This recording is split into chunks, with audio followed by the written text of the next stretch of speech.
Louisiana is wrapping up work on one of the largest projects to create marsh. 3, 2,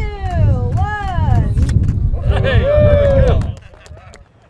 Governor John Bel Edwards dedicated the Spanish Pass project near Venice, and $100 million built a 7-mile-long stretch of new land. Edwards told the audience projects such as this bring hurricane protection to communities. I want y'all to think about that. With all the projections of sea level rise and the increasing severity and frequency of the storms, we believe that if we pursue this plan, there will be less risk here in 50 years than there is today. A court settlement from the 2010 Gulf spill paid for the 1,600-acre project. The Coastal Protection and Restoration Authority says the work should wrap up next month.